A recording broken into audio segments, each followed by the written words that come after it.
Good morning, everybody. Welcome to our online discussion covering reskilling, upskilling, fostering intergenerational cooperation.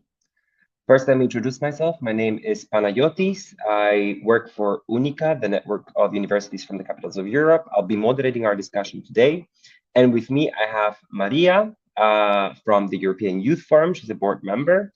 And Rareș from OBESSU, part of the board. Welcome to our discussion today. I have to mention that there has been already a lot of conversation online, and I want to thank everybody who had already started communicating, exchanging contacts, and all this communication. It's very important to show how important this issue is, and we really want to thank you for acknowledging the importance of this issue. Just before we kick off our discussion, I want to remind everybody that the goal of the online discussion today is to share and identify together what are the reasons we need to move forward reskilling and upskilling across different sectors or age groups, and how can different educational sectors and age groups can support this process. We really want to have a discussion today and really dive into what are the role of each educational sector in this process, what are the gaps between different sectors and age groups that either make this process slow or inaccessible.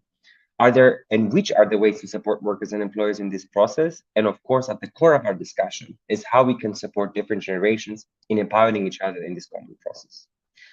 By mentioning this, what I'm going to do is dive in our conversation. First, I'm going to pass to Maria the question of, we had the European Year of Skills this year. What are the important lessons learned throughout the European Year of Youth that can help the impact of 2023 and the European Year of Skills? Because when we talk about reskilling and upskilling, we need to understand that the European Year of Skills will be covering this part. Maria. Thank you for the question, Pete, and thank you for having me today. As you mentioned, I'm María Rodríguez from the European Youth Forum, that is the platform of youth organizations in Europe. And actually, yes, you know, most probably this year was the European Year of Youth, so 2022. And I feel that there are some lessons that we can have and that we can take from this year that can be useful for the European Year of Skills. The first thing I would say is actually having a clear political objective of this, and this has been key for youth organizations. At the European Youth Forum, we have been promoting the European Youth Test, meaning that every policy that is made at the European Union has an impact assessment on young people, on the future generations. And actually, this has been an idea that we have promoted with the different commissioners, and it's quite discussed actually during the year. So for us, what is key is that the European Year of Skills also have this sort of legacy. You know, that it's not only an empty slogan that we are having a European Year of Skills as we had for the Year of Youth, but that we have a concrete legacy that we can say, yes, this is the result. This is the result of the cooperation that we had. But actually, the second lesson that we learned during this year and that can be applied is also how important the participation of the organizations that work on this topic is. Meaningful participation. I mean, not just inviting us for one event to put our face there, or even not even having us at all in the events. So for me, this is key to remark how important that all the organizations that are working on skills, it is in the formal education, on the non-formal education, or in the informal level, that we are present in the conversations and that we are present in the agenda of the Year of Skills. And as I say, I think that it's actually the Year of Skills is just a continuation of the European Year of Youth. You know, like it seems that we have focused on a concrete age group during 2022, but then 2023 will be widening it a bit more and talking about those topics that we have been also discussing, but how that can be influenced, or how that can actually influence the whole population. Thank you very much, Maria. Thinking about this comment now, Rareș, like passing over from an age group to a different, bigger group, seeing OBESSU, you're inside the formal education sector with secondary education. However, there are different educational settings. There is non-formal education, there is not for any formal learning. If I think from your perspective as a young person interacting with different age groups in the path of learning, how do young people distinguish different educational sectors, and do they distinguish the value of each sector? Thank you so much, Pete. Hello, everyone. Yeah, so first of all, I'd like to say that today is International Students' Day on the 17th of November. So I think there's no better time to be talking about skills and about upskilling and reskilling than it is today. Just a very quick follow-up and to jump in on what Maria said, I totally wholeheartedly agree on having a very clear outcome of next year, you know, because we were so excited at OBESSU, working mainly on education, when President von der Leyen announced that, you know, next year is going to be the European Year of Education, some leaks said, and then was actually turned out to be the European Year of Skills, but we were just as happy. So I think having a clear outcome is the bare minimum we can have for next year. And for us, you know, skills are very important, and you know, for us as future workers, for our school students. But it's very important to switch the narrative a bit, so we remind ourselves that, you know, young people, middle-aged people, retired people are not just future or past workers. You know, we're citizens, and the skills that we attain and the reskilling process that we go through have to prepare us for, you know, living in this ever-changing society. And now to come back to your actual question, yes, I do think learners see the importance of all the different kinds of learning and learning processes and learning systems, you know, be it non-formal education or informal education. I think, however, I mean, maybe the most tangible proof that, you know, learners do see the value of this is that they keep on going, and that non-formal education activities, they are flourishing. There is a very high interest in taking part in these kinds of activities, you know, both informal and non-formal learning from young people's side, but not only, of course, it's not just young people who organize these kinds of activities.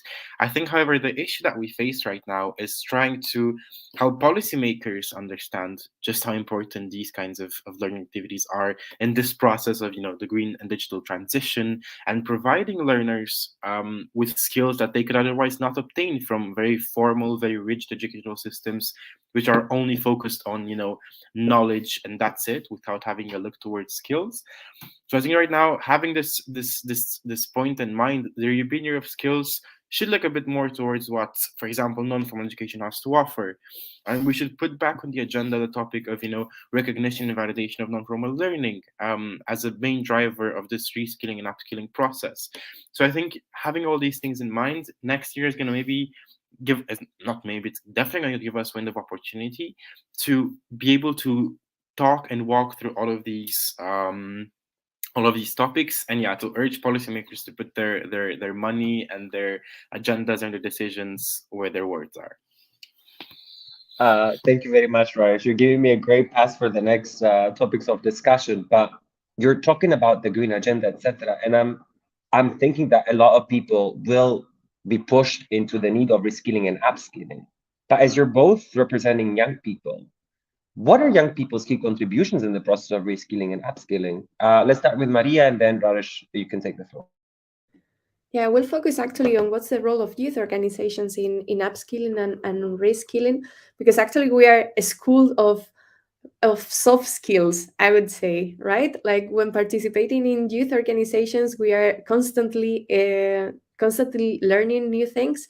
So through our non-formal education processes, so all those trainings that are structured in our platforms, but also through informal education processes. So just by interacting with our colleagues or getting involved in different processes. So I think that the main contribution that we do is actually on the competencies of young people themselves when they participate, even in a very grassroots level in a youth organization. So I totally encourage all people to find an organization. I mean, not only a youth organization, because, you know, there are so many other organizations and even for adults to participate. And I think that brings a lot of value in terms of working with a team, in terms of public speaking, in terms of, you know, coordinating strategies. So this is something that we are not usually taught in the formal education system. And it's something that civil society organizations we have to offer. And I must say that these days, having some discussions on which are the skills needed for the future works, everybody says that the soft skills and being able to adapt, to work with teams, is what we need also for the future. So I think that's a very valuable contribution. But further than that, also we are engaged in so many processes of shaping, for example, how the formal curricula should look like, or which are the kind of skills that we should have in the future, not only for the labor market, but also for our whole life. So I think we are also contributing in that processes, bringing our concrete demands on what young people are expecting from their education, like as I said, in different levels. But we are always there, like on the table with policymakers saying, hey, we want this, and we need to have this kind of changes in the policies to achieve that. Thank you very much, Maria. Rareș? Yeah, I mean, Maria's answer was very comprehensive, so I'm not sure what else there is to say. But if I could just follow up on a very specific thing that you said, Maria, about involving learners in co-creating their curriculum. At OBESSU, we work quite a bit on this, and we just recently published a policy paper on curriculum for the 21st century, where we did a comparative analysis on what curriculum looks like in all the member states. And yeah, then we asked our member organizations, again, students' unions and school students' unions, especially, how do you get involved in co-creating these processes? And the results were not surprising necessarily, but I think that they tell us a lot about how us young people get involved. And yeah, the main point was this idea of co-creating curriculum and us shaping our schools and the spaces in which we learn and what we learn in a way which suits us, and yeah, in which we can be that sort of piece of the puzzle that fits right in, and that we can take the skills that we need. And yeah, the main ways of doing this is, of course, by taking part in policy processes and sort of being at the table and bringing our input, but also through evaluation mechanisms and feedback mechanisms. Because of course we talk so much about the policy level, but sometimes we have to think about just what goes on in the classroom, and the feedback mechanisms that our members set up to be able to exchange views and ideas, and feedback with teachers, and evaluation processes for courses and so on. So I think just being there and constantly questioning everything that's going on around us, and constantly trying and doing our best to mold educational systems around us and not the other way around, I think that's our main contribution towards this process of reskilling and upskilling for young people, at least. Actually, if I may, also coming back to the question that you posed before, Pete, on if we recognize the different educational sectors, for us, what is key is also to protect the non-formal education system, like all these processes that we generate through organizations or also other institutions. For us, this is really key. I mean, we recognize that there is the formal education, non-formal and informal learning, and it's key that we protect them. That means through funding, that means through more strategies also promoted from institutions. But it's really key demand from young people and youth organizations that these processes of non-formal education are not only protected but also promoted. Yeah, and I think that's something that youth organizations can share with adult learners and adult learning education as well, because non-formal education methodologies are not kept between sectors. They're interchangeable, and thinking about this, the exchangeability of methodologies, I would like to go to one of the comments from our people in the platform, starting with Sanita, and the very nice comment on intergenerational cooperation, mentioning each generation brings its own unique skills to the collaboration. For example, younger generations may have more developed digital competence, while older generations may have strong interpersonal skills. Bringing these different generations together in one team encourages the use of creative approaches and finding innovative solutions. Everybody benefits from such an intergenerational cooperation as everyone enriches themselves. And I think that's what goes for individual learners and educators, but also organizations and civil society. And on the other side, thinking about what Rareș was mentioning, I'm going to reference Yeva's post about age-diverse students and really working in a higher education institution. Every year she mentions that she's more and more faced with the need to rethink the organization of the study process to meet the unique needs of age-diverse students, thus demographic changes make educators consider the meaningful involvement of students of all ages, as Rareș was mentioning before, in the study process. Educators might create conditions in which students of non-traditional age participate. And I think that's really, really important to understand that education today is not closed within an age group, and thus the different civil society really need to think this cross-sectorial approach. And by saying that, I'm passing a little bit to our next format of discussion, that's our next focus of discussion. In terms of cross-sectorial cooperation, if we could identify some key issues or gaps, what those be? I'll start with Maria. Yeah, thank you for the question. I think these gaps could be mostly how the different sectors actually interact, and which are the responsibilities of all of them. So I acknowledge that the institutions, for example, they have a huge responsibility promoting, as I mentioned before, non-formal education, but also this whole reskilling, upskilling processes. So I think it's the responsibility of institutions to promote them through funding, for example, but also through shaping the formal systems and the formal settings, and furthermore, even creating the places or the spaces for organizations or even for citizens just to come together and to create this kind of processes. So I think it's key, the responsibility of the institutions and the role that they must play promoting these processes of upskilling and reskilling, because I feel that the citizens and organizations, civil society organizations, we are very willing to get engaged in the process. But yeah, sometimes we miss or we lack this sort of opportunities, or even more boldness from public institutions. And I must say as well that there is a responsibility from business and companies to play in this sense. Because yeah, I mean, we are demanding that we should have more in-work training and more in-work learning processes to reskill ourselves while being at work. But then what we face many times is that we don't even have the opportunity for this while developing our work, because we are too focused on our task that we don't include, training for the new challenges in our task. So I think that's also crucial. First, that institutions facilitate this process, but then also that business and companies, they take that into account, and that they know that that's a task for us in our work, to get that training, to be able to adapt for the future, or for the things that are just coming, because the world is changing super fast. Thank you very much, Maria.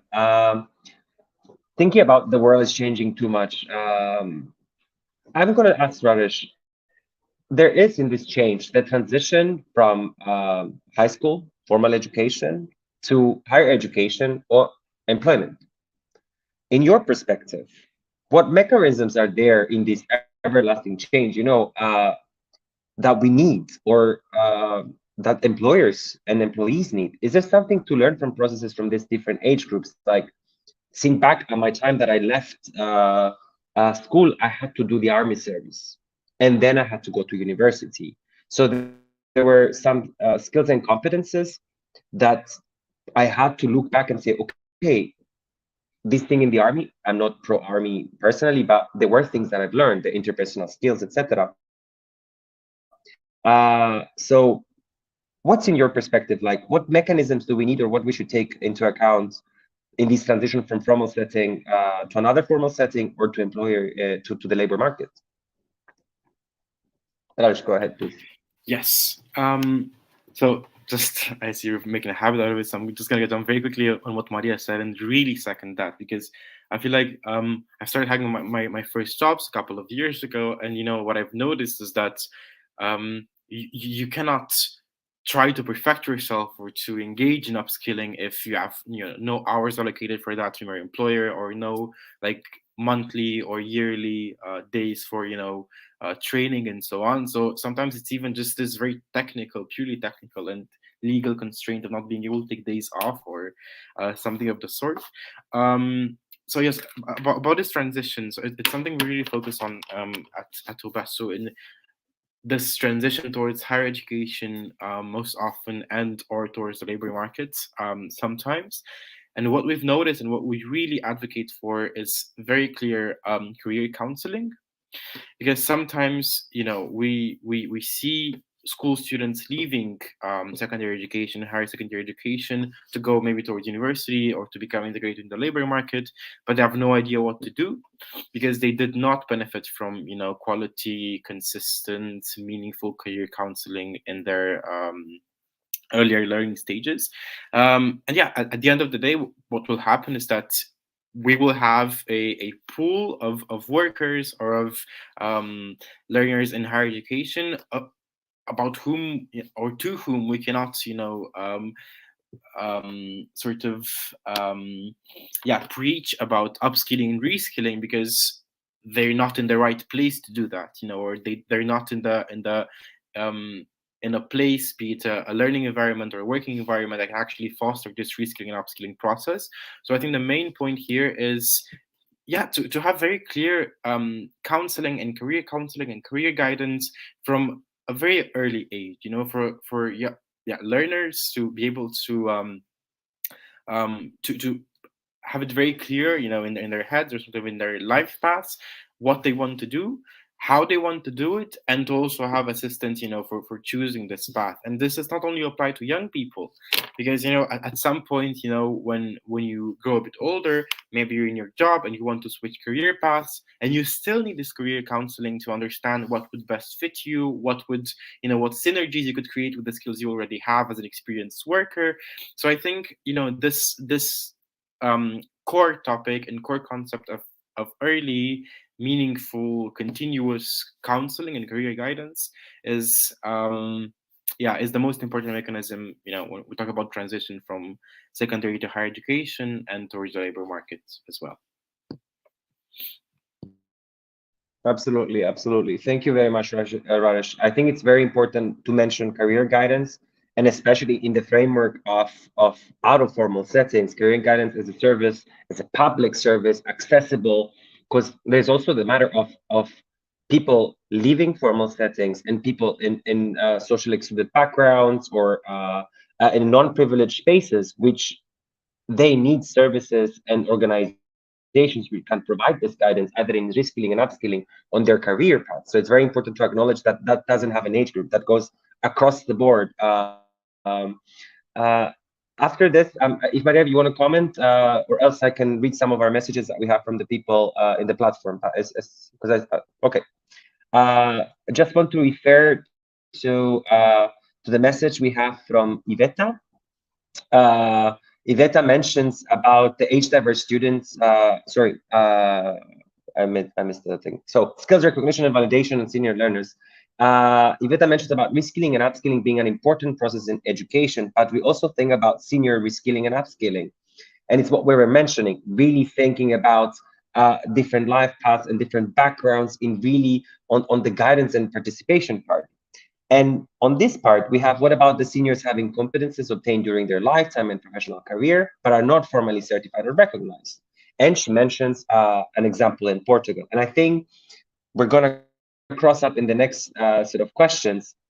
Certification, recognition, and validation are important parts when it comes to reskilling and upskilling. And it was what was mentioned by both of you at the beginning. Soft skills, non-formal education methodologies, they build capacities which are hardly recognized by formal institutions. And at the same time, there's a lot of investment from educators in this part. So I'm going to come back to that in a bit. But also I want to mention Anna's comment, which is a little bit of a criticism when it comes to talking about youth.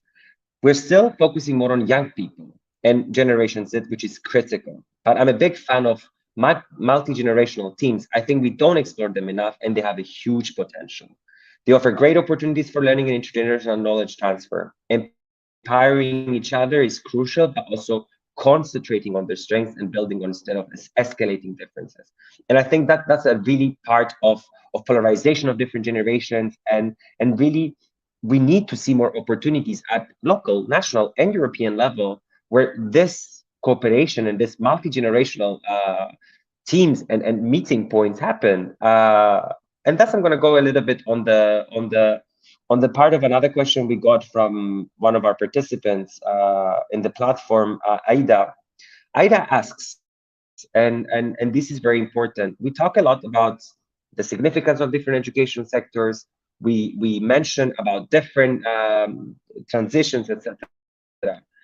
As young people, educators, and engage in civil society, you have means and ways to help young people to participate. But crossing on your knowledge, how would you motivate older people to come and participate in workshops? I would like to see your comments and input from both, please. Thank you. Maybe I can start. Yes. So thanks a lot for this question. Like going for the last question first on how to motivate older people. I must say that this is also a difficulty for young people. Like, I mean, we are working day after day promoting youth participation, and it's not that easy. So I'm glad that you see that we do promote it quite in a good way, but it's also a challenge for us.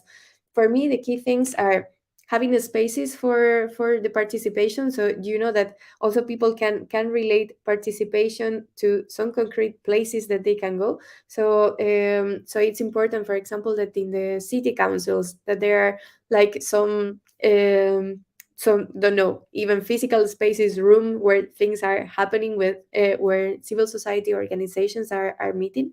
So having this reference place is something already important, but also having more information from public institutions. So that's why what I mentioned before on the responsibility of public institutions, it also applies for this. I think there should be like more information distributed on what are the different projects, processes, organizations that are actually working in the local sphere or in the different geographical levels, and so people can know, because most of the people also don't participate because they don't know about it. But then I also understand that there is always this constraint regarding the time, for example, and I firmly believe that also in the workplace there should be more interaction with civil society organizations, or even in the workplace there should be more processes to actually participate. That can be also, for example, through trade unions. So I mean, there are different ways to make this, and I think also the business, the companies, the institutions should offer more information on how to do that and implement that within the working hours as well. So invest quite some time on doing this. So I think those are ways to distribute the information and then motivate people to participate. And I think it's very important also to share the experiences on why it's important participating, like what can we achieve when participating, what kind of skills we can gain, what kind of processes we are shaping, or what kind of political changes we are getting through participation. So I think this is a way to motivate people. And I fully agree on the comment from Anna on the intergenerational discussion and promoting the intergenerational dialogues. I think we are still missing spaces to do so. Honestly, I mean, I know that youth organizations and young people are willing to do this, but sometimes we don't find the way on how to do this. So it could be great to have also some European funding, imagine, to have some cross-sectoral projects, some intergenerational projects to discuss about the challenges that we are facing as society, as citizens. I think that would be extremely But valuable. I would add, Maria, on that, a new funding, not just funding, but new fresh money for this intergenerational cooperation, because that's important. No, exactly. And actually, that's something that we faced also when these European Solidarity Corps were created. They actually took money from the Erasmus Plus projects that were already developed. And that was not well received, because that money was already used for something else. So in case this is created, for sure, that should be with new funding. But I strongly believe that that's the way forward, because it's not only youth issues what we discuss. It's not only old people issues that you discuss, or it's not, it's not something just for an age group. We actually talk about how society can work better. So I think that there is a lot of value on bringing together in these conversations. Thank you very much, Maria. Well said. Rareș, your input. So I think about the question of engaging maybe old people and taking part in workshops, as Maria said, and I've been in the youth field for almost 5 years now, and it's something we've constantly struggled with, but a lot more in the past couple of months and year or so, and we can blame it on the pandemic and so on. But I think the first step in having a better engagement is being context aware. Because right now we're going through a very tough cost of living crisis, which is affecting all of us, but it's disproportionately affecting, students, retired people, pensioners, and so on. So I think, sometimes I've seen disappointingly from some youth organizations or from organizations in general promoting, come attend the workshop on, I don't know, some kind of digital 3D printing, whatever, VR, AI, something, when people are struggling to pay their bills and to put food on the table. So I think adapting the way in which we communicate this information and actually reaching the channels and setting the right tone for these audiences is the first step, so as not to appear tone deaf and thus to push people away. Apart from this, it's just making sure that the workshops that we facilitate actually touch upon things that people are interested in, because sometimes it might be a bit hurtful for our ego, that people aren't interested in what we have to say. But we have to understand that, when facilitating workshops and when putting information out there and when trying to, take part in this process of transmitting information and transmitting skills and so on, we have to look at what people need, not necessarily what we want to say. So these two things, I think, would be the main point.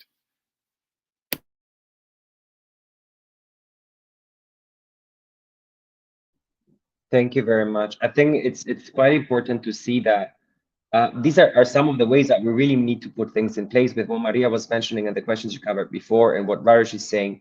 When it comes to engaging people and really helping them in the process of in their efforts to reskill and upskill, it's very important, if I kind of sum up what you were mentioning, is that it is a struggle. So I think it's important to protect and safeguard providers of non-formal and informal learning across the youth organizations, the civil society, etc. But it's also quite important to provide settings when it comes to the spaces to finance for their maintenance, to finance for their ability to be accessible to learners themselves. But also on the other part is funding. As Rareș said before, put your money where your mouth is.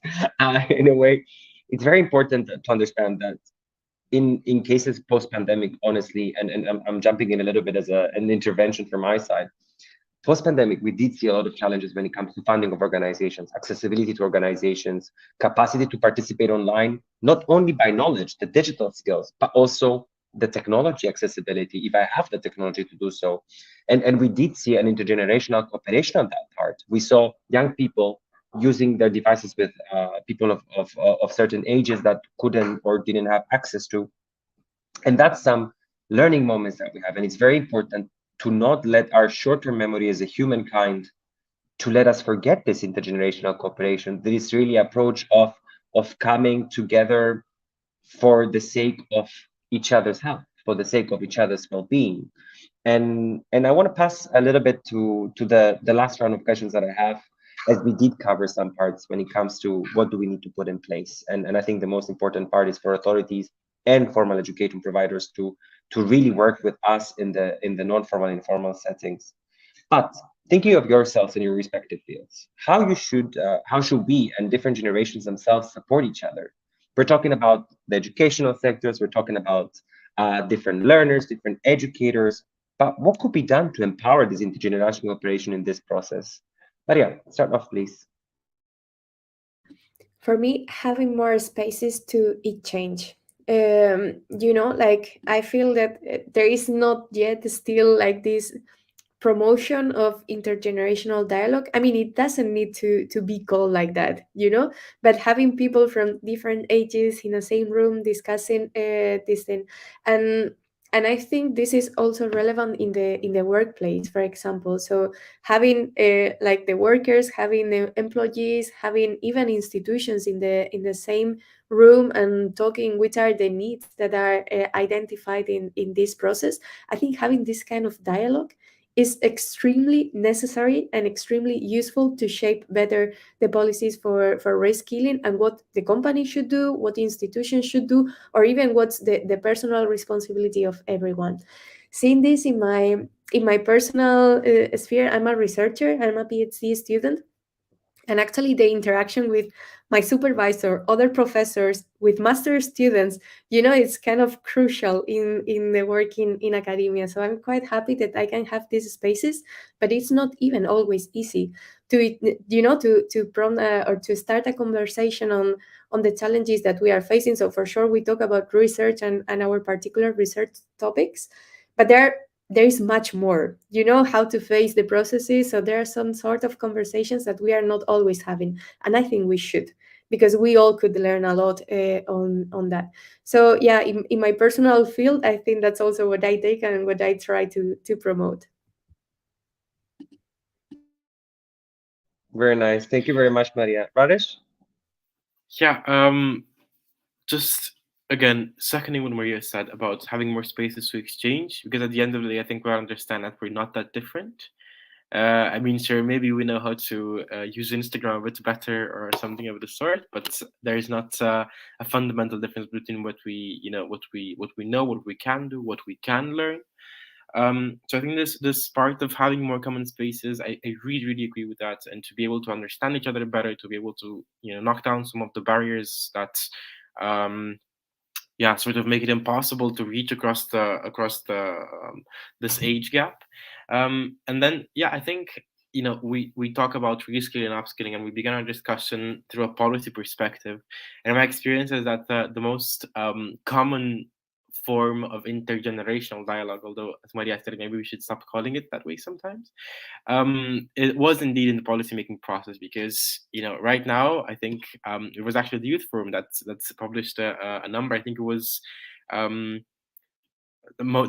most world leaders are like the average age of a world leader is 62. So, and that's can be like that's true across the board when it comes to leadership and to positions in government and to policymakers. That's statistically speaking, they are past 45, past 50, and so on. So I think when young people advocate for what the changes they want to see, and when they push their own agendas and so on, they do engage in this sort of dual dialogue. On one hand, it's an advocacy-based dialogue and it's a policy-changing dialogue, but it's also intergenerational dialogue, because you speak with policymakers that are maybe 20, 30, 40 years older than you are.